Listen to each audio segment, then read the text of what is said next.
Hello everyone, I'm Wei Yu from Central China Normal University. I will talk about some astronomical transient phenomena that are powered by a newborn neutron star. First of all, it is widely considered that neutron stars can be born from the core clappers of massive stars, accompanied by a supernova emission. However, it is nearly impossible to know the properties of these newborn neutron stars only with the supernova observations, because the neutron stars are always hidden in a thick supernova ejecta and have no impact on the supernova emission. In the recent years, this difficult situation might have been changed due to the discovery of some unusually luminous supernovae called superluminous supernovae.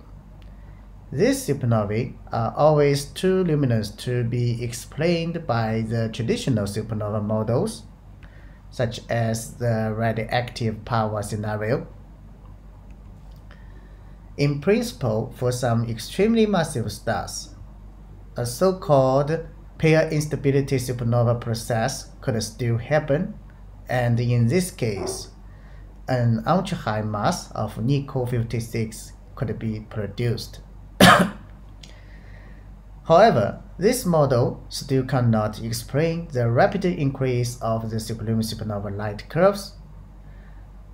Secondly, the narrow lines existing in the spectra of some hydrogen-rich superluminous supernovae imply that these supernovae could be powered by the shock interaction between the supernova ejecta and the dense circumstellar media.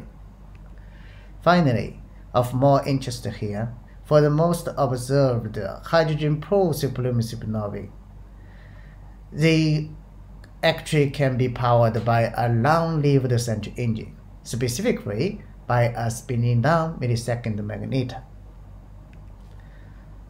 So, for this neutron star-powered supernovae, we are able to derive their spin-down luminosity and spin-down time scales directly from the fitting of their light curves.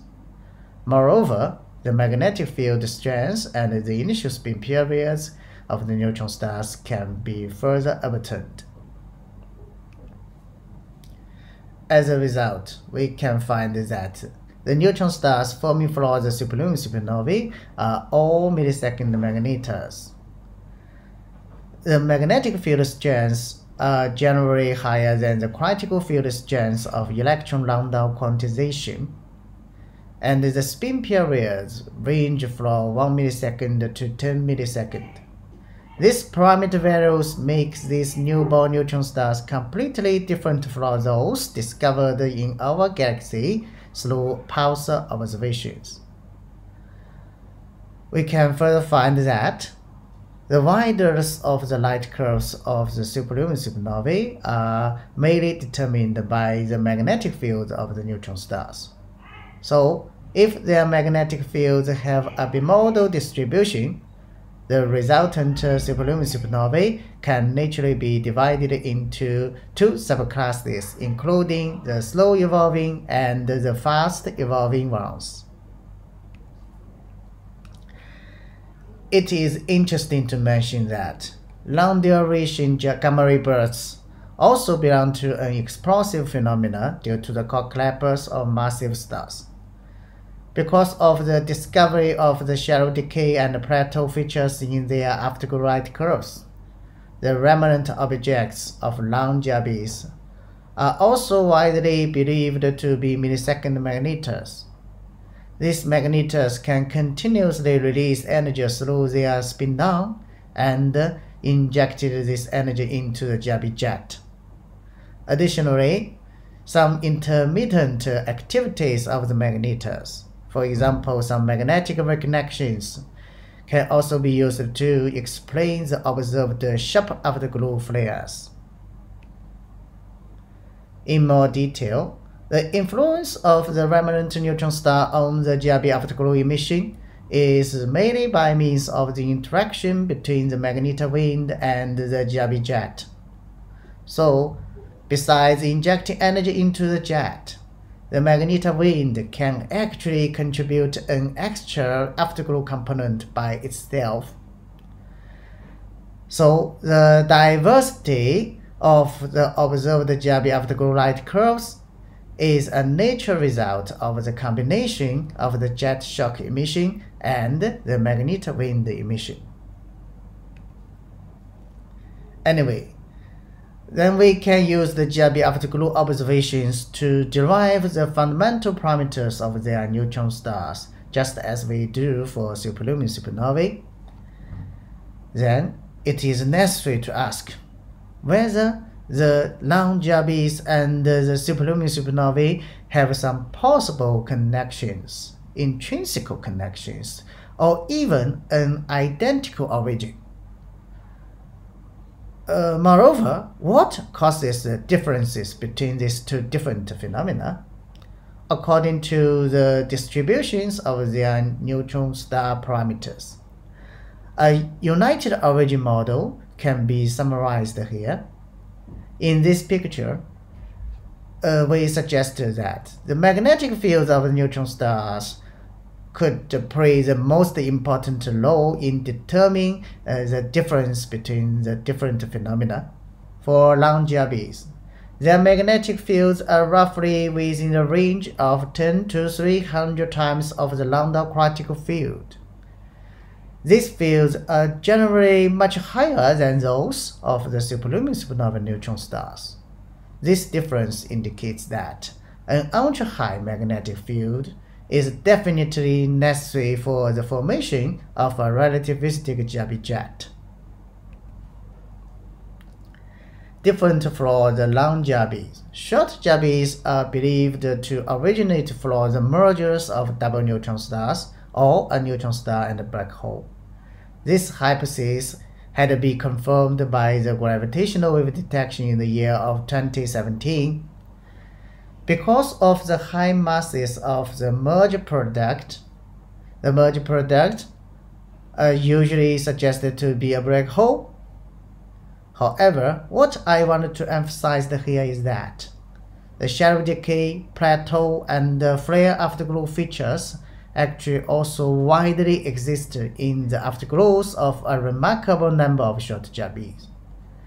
This fact indicates that the merged product of neutron-star mergers can also be millisecond magnetars.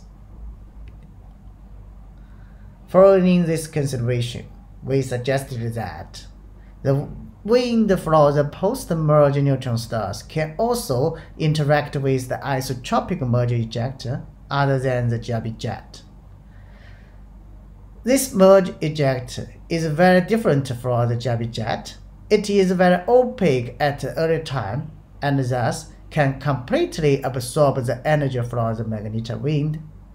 Consequently, the thermal emission of the merge ejector could be enhanced significantly, depending on the specific parameters of the neutron stars.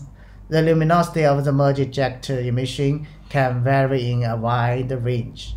In view of this, we suggested to rename this thermal emission of the merge ejector as a Mergernovae, different from the traditional terminology kilonova.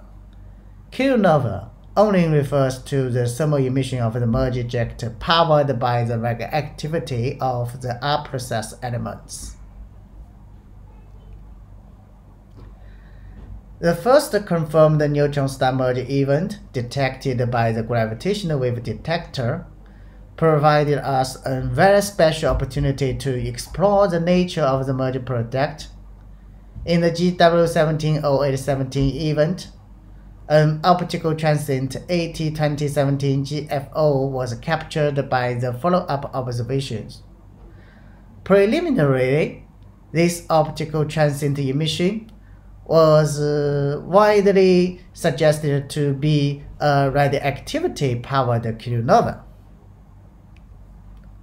However, as shown here, the required mass of the R-process elements and as well as the total mass of the merge ejector are actually to be too high to be produced by a neutron star merge.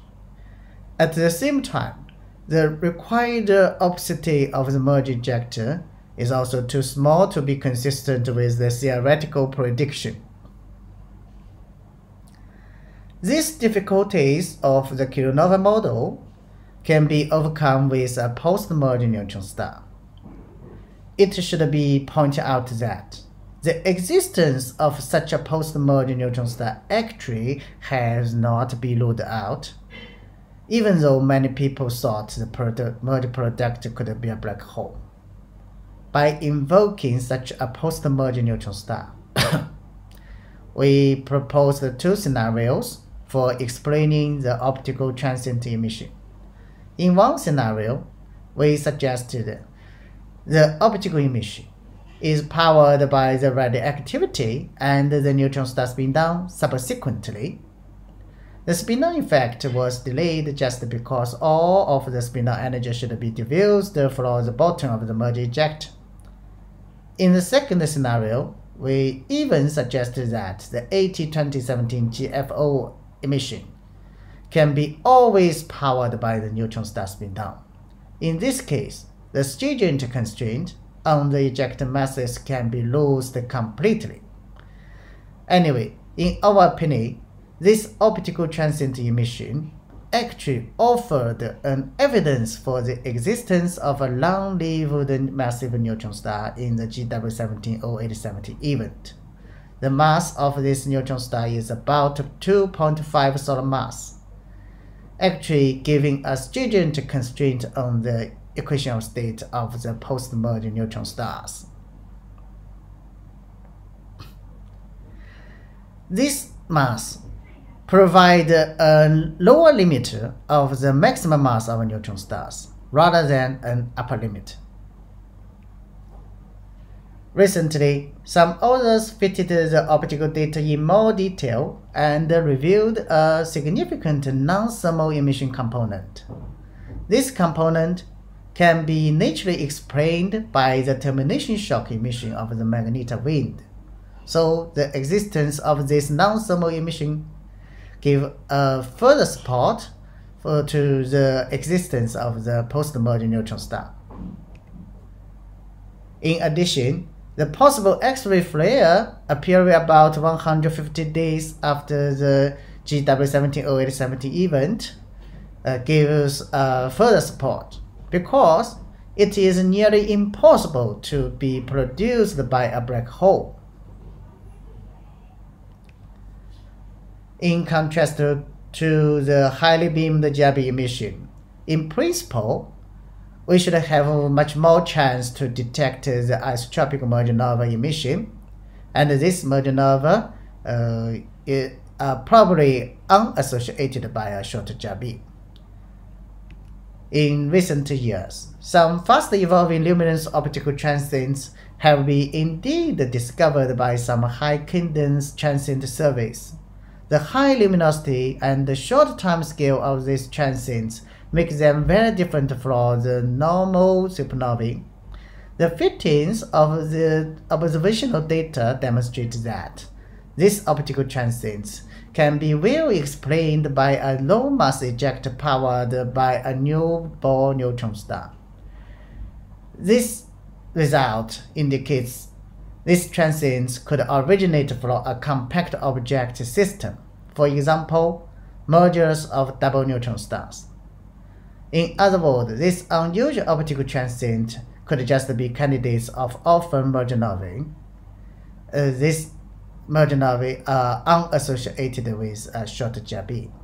Anyway, fairly speaking, the double neutron star mergers are not the exclusive origin of a system consisting of a newborn neutron star and a low-mass ejector.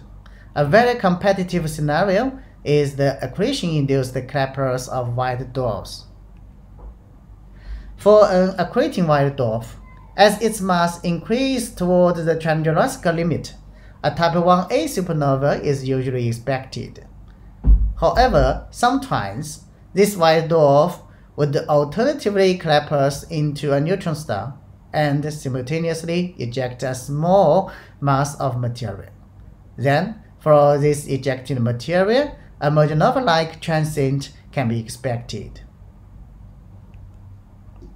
Then, it is necessary to ask, how can we distinguish these white dwarf AIC events from the neutron star merger events? One important clue could come from the interaction between the neutron star wind and the companion star of the white dwarf.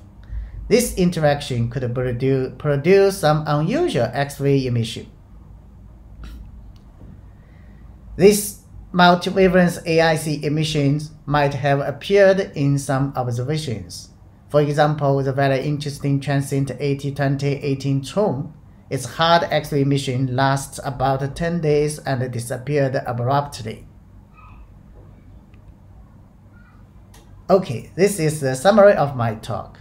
First of all, what I want to emphasize is that neutron stars in the universe could have many different origins, including core-Klaper supernovae, neutron star mergers, white dwarf Klapers, and some electron captured supernovae that are similar to the AIC events. Accompanied with the formation of millisecond magnetars, some unusual transient phenomena can be produced. These transients provide us very special opportunities to study the properties of newborn and nascent neutron stars, especially to study the most massive neutron stars in the neutron star merge cases. That's all. Thank you.